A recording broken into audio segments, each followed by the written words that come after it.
রোশনাই ধারাবাহিকের আজকের পর্বে আপনারা দেখতে পারবেন যে ছোটু সবাইকে বলে এখানে সকলে ভাবছে বা সকলে জানে যে গরিমার জন্য গরিমার সেবায় গরিমার ছোঁয়ানো ফুলে বাদশাহ জীবন ফিরে পেয়েছে।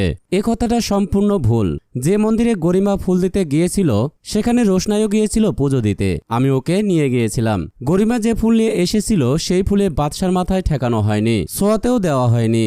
আমি ব্যক্তিগতভাবে বিশ্বাস করি ডাক্তাররা যখন হাল ছেড়ে দিয়েছেন তখন রোশনাইয়ের ছোঁয়ানো ফুলে বাদশাহ সুস্থ হয়ে গেছে।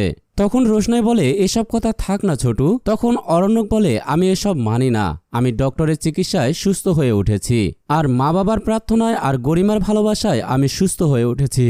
এতে কোনো তৃতীয় ব্যক্তির ভূমিকা নেই। রোশনাইয়ের একটা খারাপ সময় ছিল, আমি ওকে সাপোর্ট দিয়েছি আর সেই সাপোর্টটাও ও নিয়েছে। তখন রোশনাই বলে ঠিকই তো, এর বাইরে তো কোনোদিন আমি আপনার কাছে আর কিছু আশা করিও নি। তখন অরণ্য বলে আশা করার কথাও না, তুমি শুধু গরিমাকে কষ্ট দিয়েছ।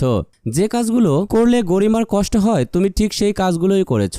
এরপর বাড়ির সকলে মিলে রোশনাইকে অপমান করতে থাকে। রোশনাইকে বাড়ি থেকে বের করে দিতে বলে।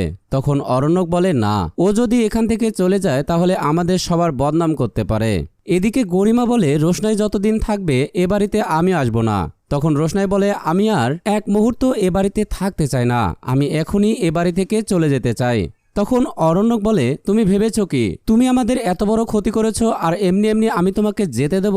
তোমায় এত বড় সাহস কে দিয়েছে যে তুমি আমার জন্য পুজো দিবে? রোশনাই অরণ্যকের এমন ব্যবহার দেখে অনেক কষ্ট পায়।